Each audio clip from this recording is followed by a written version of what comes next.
하나님 말씀 요한복음 14장 15절, 출애굽기 20장 16절입니다. 한국에서의 순교자라는 제목으로 우리 서동주 선교사님 말씀 전해주시겠습니다. 할렐루야, 반갑습니다. 아름다운 나라, 할렐루야. 미국 동부 정치 1번지 워싱턴에서 북쪽으로 한 40분 거리에 살고 있는 서동조 특파원 소식 전합니다. 어서 오십시오. 환영합니다. 화면에 나와 있는 것은 한 20분 거리에 있는 볼티모어 이너하브 항구입니다. 오늘 경치가 그런 건 아니고요. 한 이틀 정도 눈이 내려서 우리 백설공주님을 뵙지 않아도 온 천지에 백설이 담요처럼 깔려 있어서 환하게 밝게 그렇게 지내고 있습니다. 싱글로 지내는 과부와 설교를 해도 별로 은혜를 끼치지 못하는 목사님과 한 가지 공통점이 있습니다. 그것은 영감이 없다는 것입니다. 저는 남자에다가 요즘 목회를 하지 않으니까 더더욱 영감이 없어지는 것 같아서 답답할 때가 있습니다. 사람은 태어난 곳을 멀리 떠나면 자연히 애국자가 됩니다. 저도 기소 본능이 작동해서 그런지 자주 한국에 관심을 갖게 됩니다. 요즘 조금 안테나를 세워보면 제법 흐뭇한 소식들이 들려오곤 합니다. 한반도의 전쟁 이후에 70년이 지난 지금 한강의 기적을 이루면서 한국이 10대 강국으로 평가를 받고 있다는 것은 널리 알려진 사실이죠. 경제 분야만 10손가락에 꼽을 정도가 아니라 군사력, 문화, 예술, 스포츠, 음식 방면에서도 한국은 점점 이 세계에서 주목을 받는 나라가 되어가고 있습니다. 제가 지내고 있는 곳이 이 메릴랜드 주인데, 이 메릴랜드 주의 주지사가 레리 호건이라는 양반입니다. 근데 그 부인이 우리 한국계예요. 한국 여자예요. 유미 호건. 미국 역사상의 첫 한국계 퍼스트 레이디라고 할 수 있습니다. 이 메릴랜드 주가 한국의 한 나라와도 같으니까 뭐 퍼스트 레이디 그런 단어를 쓰기도 합니다. 최근에는 미국의 상원 의원 선거가 있는데 앤디 김이라고 하는 한국계가 지금 도전장을 내밀었습니다. 참 한국인으로서는 자부심을 갖게 하는 일들이 일어나고 있습니다. 근데 종종 한국 소식을 들으면 부끄러워서 얼굴을 들 수 없는 분야가 있습니다. 그것은 정치 분야. 현직 대통령을 정당한 사유 없이 탄핵하는 나라. 전과 사범의 사기 전력이 있는 자가 대통령 후보로 추대가 되고 있는 나라, 대한민국이라는 겁니다. 어떻게 다른 면에서는 부러움을 사는 나라로 발전했는데 정치 분야는 이렇게도 후진국이 되어가고 있는 것일까? 참 궁금합니다. 2022년, 재작년이죠. 현재 한국 개신교 신자 수가 우리 국내 인구의 약 20%인 1031만으로 나타나 있습니다. 25명, 41%가 기독교인이라는 통계도 나와 있습니다. 전직 대통령 가운데 장로 직분을 가졌던 분이 세 분이나 됩니다. 이승만 대통령, 김영삼, 이명박 대통령. 거기다가 매년 국회 조찬 기도회가 열리는 나라가 대한민국인데 어떻게 해서 정치 후진국이라고 하는 그런 부끄러운 모습으로 전락하고 말았습니까? 그렇게도 예수 믿는 사람들이 많고 교회도 많이 세워져 있고 선교도 세계에서 열정적으로 하는 나라로 손꼽히는 한국교회. 단일 교회로 계산하면은 세계에서 가장 큰 교회를 소유하고 있는 한국이 어찌하여 이 정치 분야는 거꾸로 성장해 가고 있습니까? 하나님을 사랑하는 백성들이 가장 많은 나라. 밤낮으로 열정적으로 모여서 기도하고 찬양하고 성경 관련 프로그램이 쉴 새 없이 돌아가는 이 대한민국이 정치가 엉망이다 보니까 이 청년들은 금수저다, 헬조선이다 하는 신조 유행어를 쏟아내면서 이 한국을 지금 아주 두려워하고 있습니다. 근본적인 사회 문제를 안고 있기 때문에 열심히 일해도 인간답게 살기 어려운 세상이라고 이 40대 이하 이 젊은 층들이 그렇게 단식을 하고 있기도 합니다. 이것은 단순히 남의 문제가 아니라 한국이라고 하는 나라의 시스템 문제만이 아니라 하나님을 숨기고 산다고 하는 하나님의 자녀들의 문제요, 나의 문제임을 깨닫기를 원합니다.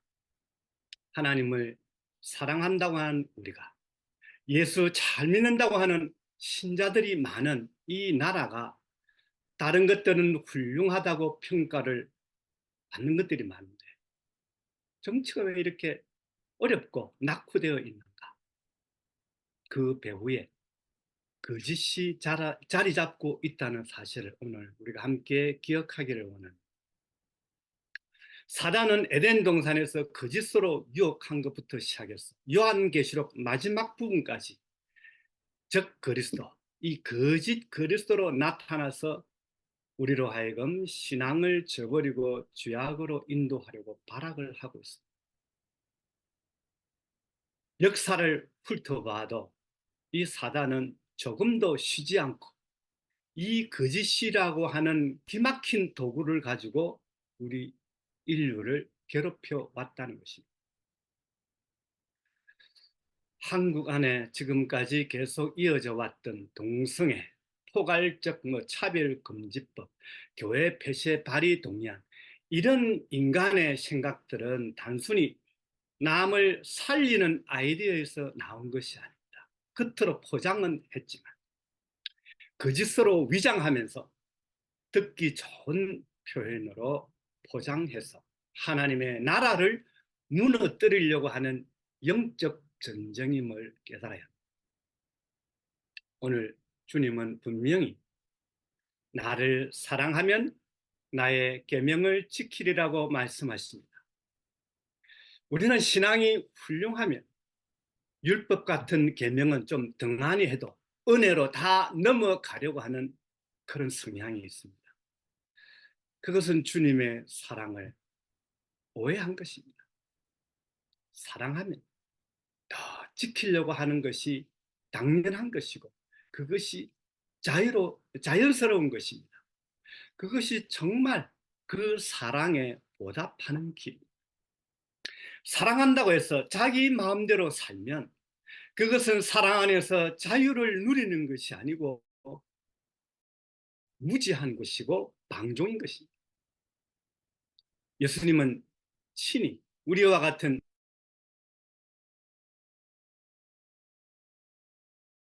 육신으로 사시면서 잘 아시기에 우리 스스로는 이 계명을 지킬 수 없는 존재임을 아셨기 때문에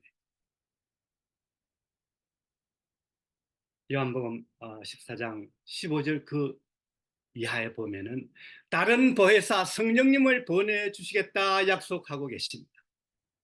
우리 스스로 홀로 그 계명을 지키기에는 정말 역부족임을 주님이 다 아시고 함께 해 주시겠다고 하시면서 그 계명을 지키면서 그 사랑을 확인하려고 하는 우리를 도우시기 위해 우리 곁에 성령님을 보내주시겠다고 말씀하십니다. 이 세상은 아직은 사단이 활동하고 있는 무대입니다. 따라서 허시탐탐 거짓으로 이 성도를 무너뜨리려고 하고 있다는 것을 잊었었나. 그래서 비신자들 사이에도 거짓이 판을 치고 있지만 교회 안에도 목회자, 사역자들 가운데도 거짓으로 위장하여 영혼을 사냥하려고 하는가 하면은 자기 유익을 위해서, 목적 달성을 위해서 모임 속에 뛰어든 자들도 있습니다. 저는 그런 것들을 한국에서도 경험을 한 적이 있고 미국에서도 마찬가지였습니다. 중국에 가니까 역시 사역자들 안에서 그런 사례를 여러 번 경험한 적이 있습니다.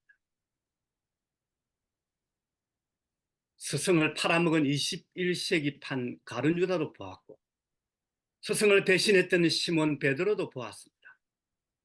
거짓으로 재산을 숨겼던 아나니아 삽비라의 최후도 본 적이 있습니다. 그러나 우리는 그런 사람들을 만나고 경험했다고 해서 사람을 미워해서는 안 됩니다. 사람이란 주님이 다시 오시는 날까지 사랑해야 할 대상이고 우리가 정말 경계심을 가지고 싸워야 할 대상은 우리의 원수, 마귀, 사탄입니다. 그는 오늘도 온갖 거짓과 사기와 속임수라고 하는 달콤한 사탄을 가지고 성도를 유혹하며 넘어뜨리려 하고 있습니다. 그래서 오늘 저와 여러분들은 날마다 영분별의 은사를 구하는 기도의 사람이 되어야 합니다. 대한민국은 그 어느 때보다도 거짓과의 전쟁에서 반드시 승리해야 할 시점에 와 있습니다.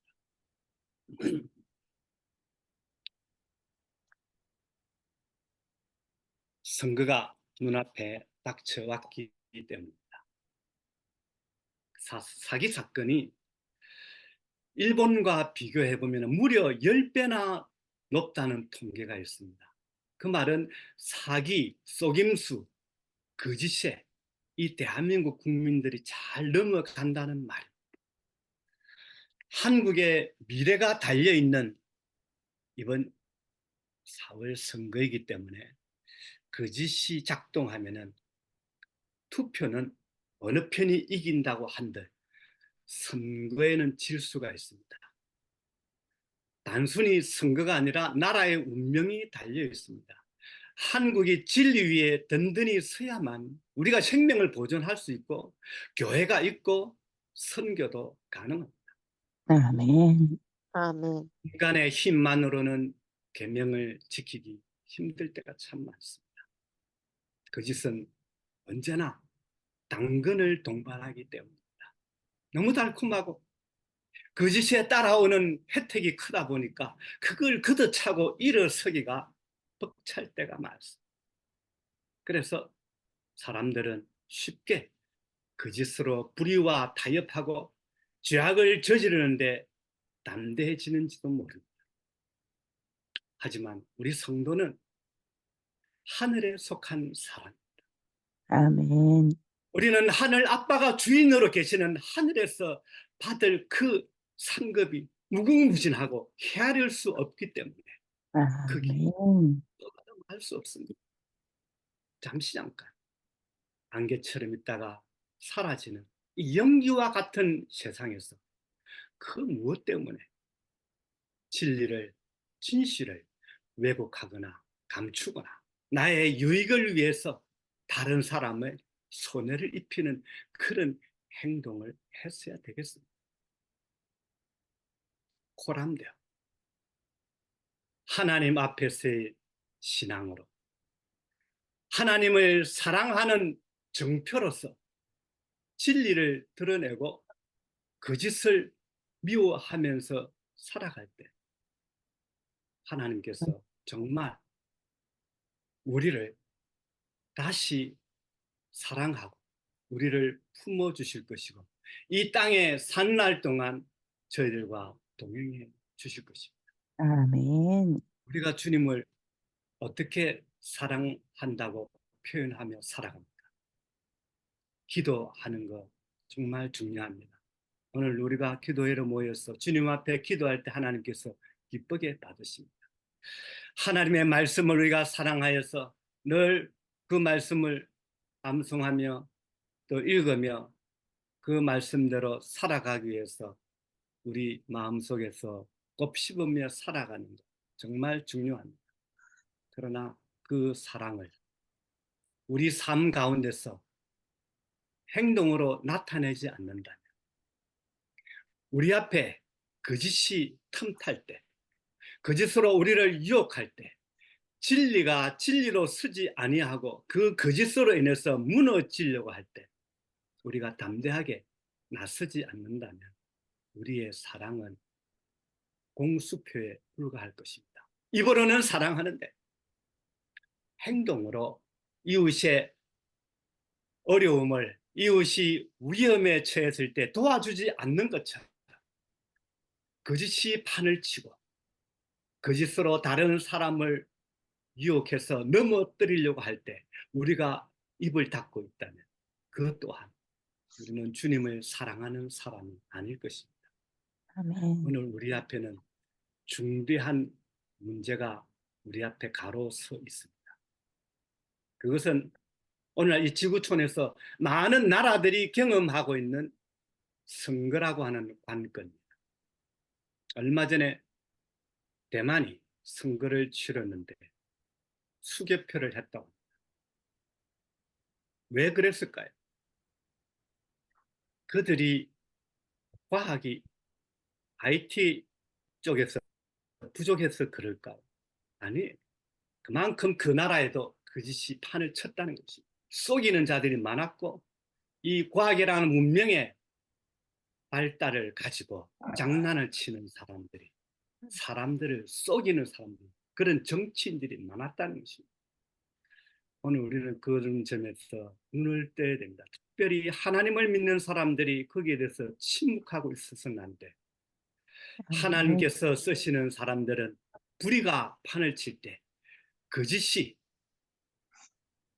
하나님을 믿는 사람들은 말할 것도 없고 이 세상을 살아가는 많은 사람들이 그 거짓으로 인해서 불이익을 당하고 때로는 손해를 보고 때로는 그 생명이 위험에 처해지는 그런 구조적인 문제를 보면서도 외면하고 있다면 그건 하나님을 진정으로 사랑하는 사람의 자세가 아닙니다. 오늘 우리 대한민국, 우리 한국의 기독교,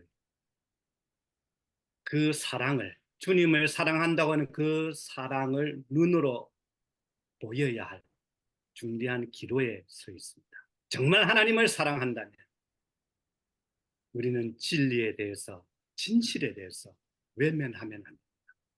아멘. 거짓이 진실을 넘어뜨리고 그것을 왜곡해서 하나님이 원치 않는 그런 공동체로, 그런 나라로 바꾸어 가려고 한다면 단호히 거기에 맞서서 그 진리를 드러내고 진실을 증거하면서 하나님이 원하시는 삶을 살아드려야 합니다. 하나님 오늘 그것을 위해서 우리를 부르셨습니다. 아멘. 그 일에 우리를 쓰임 받도록 하기 위해서 우리를 빛으로 소금으로 이 대한민국에 보내신 줄로 믿습니다. 우리가 선교를 하는 것 중요합니다. 우리가 이 일을 계속하기 위해서는 우리를 지금 뒷받침하고 있는 우리의 조국 이 대한민국이 든든히 서야 됩니다. 그것도 진리 위에 서야 됩니다. 하나님이 원하시는 나라가 되어질 때 우리의 교회도 든든하게 서가게 될 것이고 우리가 궁극적으로 하고자 하는 이 복음을 온 세계 만방 열방 가운데 전하고자 하는 이 열정이 가능해질 것입니다. 오늘 저와 여러분들은 우리 삶 가운데 또 우리 이웃 가운데 이 나라 가운데 어떤 면에서 거짓이 판을 치고 있는지, 어떤 면에서 진리가 진리로 드러나지 못하고 그 진실이 증명되지 못하고 있는 것인가를 정확하게 목도하면서 하나님의 사람으로서 우리가 해야 할 최선을 다해서 그렇게 때로는 투표로서, 때로는 글로서, 때로는 우리가 함께 해야 할 때 함께 동참함으로써 하나님의 아멘. 사랑을 당당하게 드러내며 살아가는 저와 여러분 되시기를 주님의 이름으로 축복합니다. 아멘.